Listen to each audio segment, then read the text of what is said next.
Hello, guys. It's Chris here, otherwise known as UtdActive on Twitter. Hope you're enjoying your weekend. So, today we're just going to discuss some transfer updates, any potential outgoings. It's going to be roughly 10 to 20 minutes, maybe less. Could be more, depending on how we get through it. But as I said, we're going just solely on transfers today. There is a big podcast, obviously, I've kind of leaked towards the end of the last podcast. In regards to what we're going to talk about then. We'll discuss it then. That will come out at some point during the transfer window, so you keep an eye on that one because it is a quite big one. Now, I'm going to talk about transfers. There's been a lot of news around Timber this week. There's been some news around Frankie de Jong, and obviously there's been some news about some other players like Martinez from Ajax and those sort of things. So we're going to jump into them straight away, and we're going to talk about Timber first. So Timber is a player that obviously has matured since he's been with Ten Hag during Ajax's time. And we've seen the recent comments around him thinking, Ten Hag thinking he's going to be a captain in the future, which you can see those kind of signs from Timber early on. He's quite vocal on the pitch and those sort of things. So good little player, could be a good prospect for the future. Now, there's a lot of reports around that he's got a verbal agreement with Manchester United, and Manchester United are closing a deal on with Ajax. Now, slightly premature, first and foremost, but when you get that kind of news is because those kind of particular transfers normally only go one way when it's been spoken about quite a lot in the press. And obviously, we've seen a lot of news around Ten Hag endorsing that move and those sort of things. So, those accounts can kind of guess that move is going to go to that area, and that is quite easy to do. I mean, someone else can, I could pick someone off on the street and they would do that. So it's quite an easy news story to report.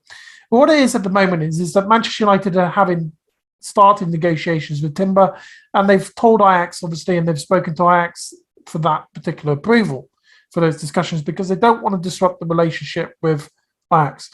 So there are negotiations going on. Timber's got to make a decision, obviously. Do you stay with Ajax for another season and you're in the Champions League football, or do you go to Manchester United where you can be part of the new project that Ten Hag is building? Now, he's incredibly young, so you would think he would go to Manchester United. So there's those discussions at the moment.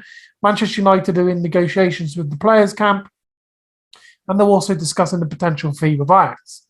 However, it's not advanced yet, and there's still a few things to do. And obviously, the player could stay at Ajax, but there is some sort of traction towards it, and it's quite easy for other accounts to kind of report that way because you've had some big journalists come out and say that Manchester United are interested in Timber. So that's where we kind of are with that at the moment. Keep an eye on that one over the next weeks or so because that could go quite fast. Well, Ajax are not demanding a huge fee.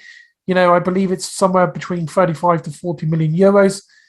Could be a little bit more in terms of bonuses, around 5 to 10 million extra, and obviously a 4 to 5 year deal is potentially being presented to Timber. So there is some traction with it, but it isn't completed yet. So that deal could go both ways. So we have to see what happens in the next couple of weeks or so with that. So that's where we are with Timber.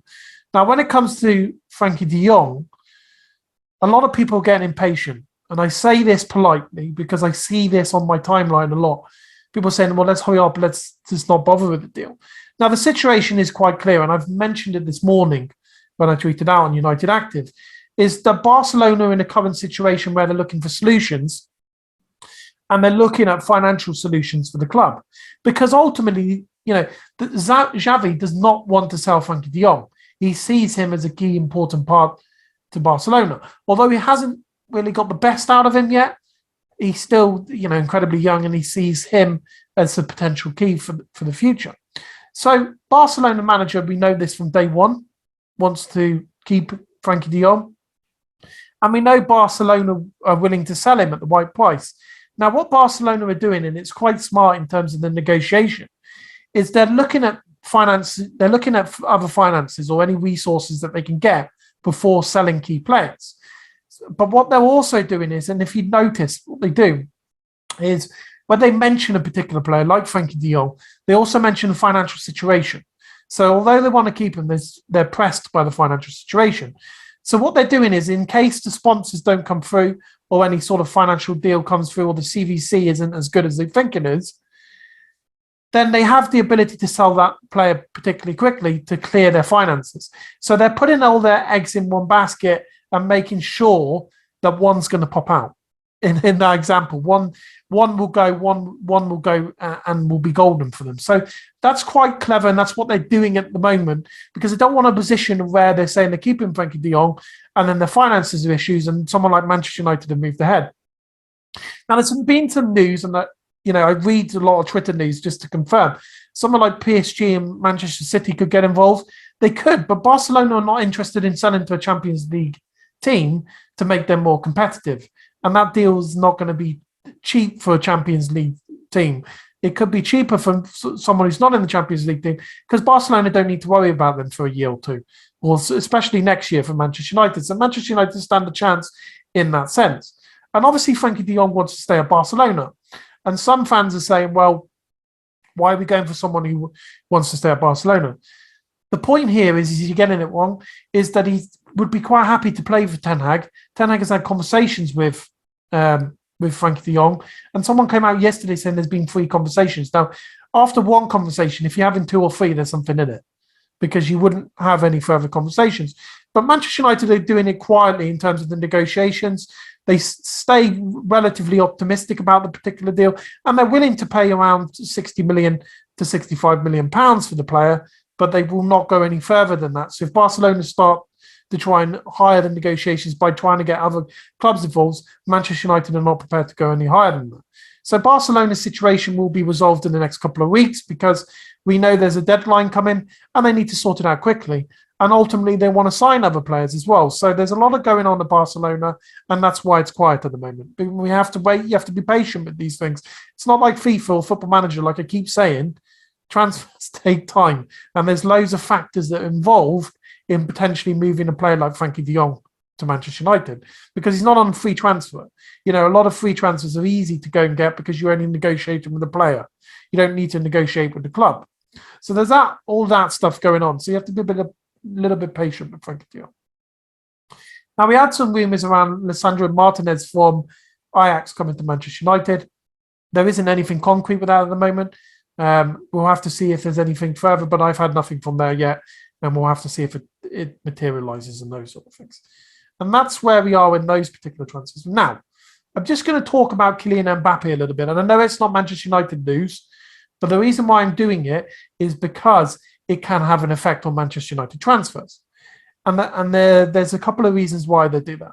It's obviously Kylian Mbappe is now staying at PSG, which is absolutely crazy. Everyone didn't think that was going to happen. Although, interestingly enough, I did think he might sign a contract with them because of what they're offering. Looks like Pochettino's getting sacked now. They look like they're going to bring someone like Zidane in, which would be fantastic for them. He's proven Champions League winner. And they have hinted that they want to win the Champions League, and Zidane's proven he can do that. So there's the opportunity there that they try and convince Zidane to go, let's see what happens in the coming days and weeks for them. That's entirely up to them. And obviously, we're going to go into a new era of transfer market now. And people are saying, well, Mbappe's a generational player, so it won't happen to others. We said this around last time when players were getting transferred. When a player got transferred over 100 million, I believe Neymar close to 200 plus, kind of that transfer fee. Now we start to see 100 million pounds on a regular basis. Look at Grealish and those sort of deals that are close to over 100 million pounds, which is crazy money in terms of the type of player they've got. So these kind of things that happen, once every 5 to 10 years in transfer market does change the transfer market, because other players actually, can I get some control over the club? Can I make that control? Now, some other clubs might not be willing, but then it puts them into a different situation. So that's where my thought process is around that. Now, because Kylian Mbappe is staying at PSG, you can imagine that Madrid have got a lot of money. So Madrid will probably be looking at signing Tchouaméni from Monaco. I can see that deal happening, or PSG might even look at him. But Tchouaméni looks like he's going to go to Real Madrid, from looking at the particular news, and there's been some news around it. But Madrid will obviously want to sign a lot of players to kind of get the fans to get over the disappointment of not signing Mbappe. So I expect Madrid to be active this summer. Now, what does that mean to Manchester United? One meaning is that, Mendes, the agent for that suits for Darwin Nunez and some other players, might be looking to say, actually, Darwin Nunez, would you want to go to Real Madrid? Madrid, would you like to sign him? And then the flip side of it, also PSG likely don't need to go for Darwin Nunez now, so it gives an opportunity for Manchester United to step in. And we saw some news that was quite retracted news in terms of what was said the day before. Some news came out from RMC Sport, and the person that reported it's incredibly reliable, that said Darwin Nunez was not interested in going to Newcastle Manchester United because of Champions League. And then a day later, we had some news from another journalist that said actually he hasn't said anything like that. So there's been a kind of a conflict in reports, and it's been reported after Mbappe staying. So there's an opportunity for Manchester United there in terms of that particular deal. And that's where it kind of affects Manchester United. So let's see. Manchester United are willing to pay around 65 to 70 million euros for Darwin Nunez, but they won't go any further than that. And what I mean is Manchester United are being incredibly firm on this market this summer. They're not going to go in and say, right, okay, we'll pay 100 million for this particular player, because they have a rebuild. If you look at it, Wan-Bissaka is definitely looking like he's going to leave. We don't know what's going on with Dean Henderson at the moment. We've had some conflicting reports come out on that one. But at the moment, you can imagine if Manchester United can sell him for 40 million, they'll do it for sure, because they'll bite someone's arm off for that one. Now, we've got them going, we've got Matic going, we've got Pogba going. And they've got an opportunity to give good wages this summer. We don't know what's going on with Mata yet. Apparently, the Athletic came out to say there's a conversation that Mata's going to get. Does that mean it's going to be a particular wall beyond the player? It might be, but Mata doesn't look like he wants to retire.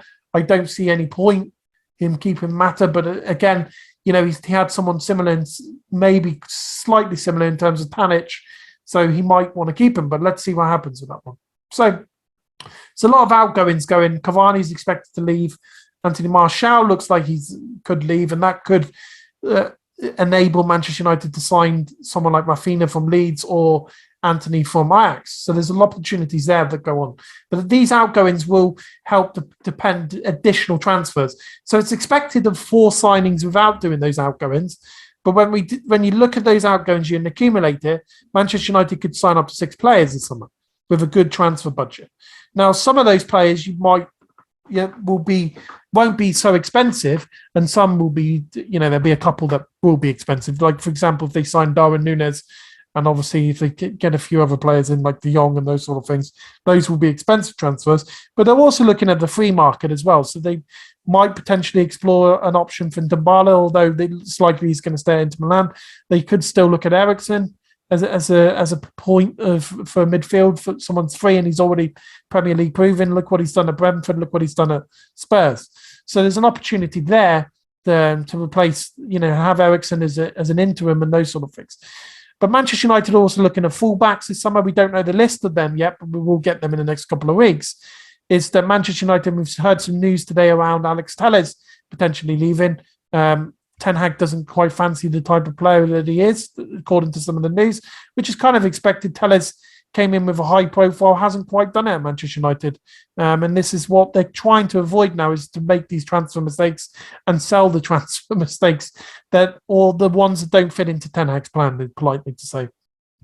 So Manchester United expected to sign a fullback this summer, given the news that's coming out. But they'll also might look at Ethan Laird come back in, and those sort of things have come in as well. But they're also looking at a centre-back, 2 midfielders, and potentially 2 attackers. But they could also look for a goalkeeper. Now, David De Gea looks like he's going to be number 1 next season, but he's got a lot to prove. And obviously, his recent comments suggest that he knows he has. He's trying to put himself in the market to say, hey, to Ten Hag, I had a good season. So he's trying to act confident in that sense. Some people take that as a misinterpretation that he is, but it's sometimes what you put out in the media, it tends to be not what you believe is to show the confidence and those sort of things. So you need to be careful how that news is proceeded. So that's kind of where we are with transfers at Manchester United. Next couple of weeks are critical. Obviously, Ten Hag has now started work at Manchester United. He's been in the offices in London and talked about the transfers that he wants with John, and obviously Steve McLaren's been there, and Mitchell van der Gaag has also been there as well. So there's a lot of stuff going on behind the scenes at Manchester United. There's a lot of stuff talking around the transfers, talking about the outgoings. He's going to have discussions with the players Monday onwards after Crystal Palace, before they go on holiday, obviously, before they come back to pre-season. Discussions around, the likes of Rashford, what he expects for him next season. He's expected to have a key role for Manchester United. Anthony Martial, we'll have discussions with him, likely to leave. Pogba is close to a Juventus move, and that's been confirmed on the Italian side. Although I think I don't understand that move at all. Why he's gone to Juventus, he should go to PSG. They're going to make one final attempt, apparently. We'll see what happens with Paul Pogba, but there's still meant to be a last-minute conversation with Manchester United, but Paul Pogba's decided he wants to leave, but we'll see what Ten Hag does. He's quite good at persuading people, but I expect him to sign for Juventus. But with transfers, things can change extremely quickly, and we've seen that, for example, with Kylian Mbappe. Matic is always obviously leaving. Phil Jones and Bailly are up for sale this summer, so there's a lot to go on with that one. And then Telles and Wan-Bissaka look like they're going to leave as well this summer. We don't know what's going to happen with Mata. Yeah, he might still be kept at Manchester United, but we'll have to see in terms of that conversation what happens. So that will depend on Ten Hag. And just a reminder that obviously Ten Hag is making the key decisions on the outgoings and the incomings this summer with the football structure. So he gets a massive say on that. And that's one of the demands before he signed the contract. And they obviously have the similar sort of views. So there's a lot going on. And obviously there's Crystal Palace tomorrow. But there is a lot of news going on at the moment. The next couple of weeks will be key. And as I said, you've got to be a little bit patient with some of these transfers. The transfer window hasn't opened yet. And unfortunately for Manchester United fans, a lot of journalists will just recycle, or they will just say the same news of what's been going on because it sells papers, it sells engagement, it sells their negative stories, and it sells their platform. It's as simple as that with Manchester United, unfortunately, because they've built themselves that way, and that is down to Manchester United and how they've previously handled it. Hopefully, you won't see the immediate change, but over the next year or two, that will die down. And Manchester United are negotiating quietly with players at the moment. So that is happening. It's not like they're just sitting in there twiddling the thumbs. They are negotiating with players at the moment. They are looking at transfers. They are trying to make sure that they have the players, most of the team, there before the pre-season, so Ten Hag can have a full pre-season with the new players, embed his tactics and making sure that happens. Because what happened in the past with Manchester United is they did transfers late, and they did it, during the pre-season, so they didn't have a full pre-season with those players, and it took them a while to get embedded into the team during the season. So they're hoping to start off on the right foot now, and that is where we are with transfers at the moment. So I appreciate you all guys today, and I know it's been incredibly quick, but I've got a lot of stuff going on. I've got a football meeting this evening to talk about some transfers, so we might see another podcast tomorrow. There's a lot of stuff going on. It could be a daily podcast coming out now, depending on the transfers. I am busy next week, so we will start when the transfer window hits, and we will start discussing transfers on a day-to-day basis because I'm expected to get loads and loads of updates. But I appreciate you guys today. We're also close to hitting 12,000 followers on Twitter. That's amazing. I appreciate all the support. Ultimately, we have a Discord where you guys can come in and just chat about football away from all the toxic behavior on Twitter or the idiots that you get now and again. So there's a lot of stuff that we're doing, and we've got the news will go on UtdActive.com. So we've got a lot of articles. You can look at those, and we will have a lot of videos and some daily snippet transfer videos that might be 5 to 10 minutes a day. So I appreciate you guys today. And I know it's been an incredibly short one, but have a great weekend. And I look forward to speaking to you soon, and especially about the big podcast that will be coming out at some point. And we will be discussing about the Glazers and why all these people are leaving and what the impact is and why they're doing it. So I appreciate you guys today. Take care and stay safe now.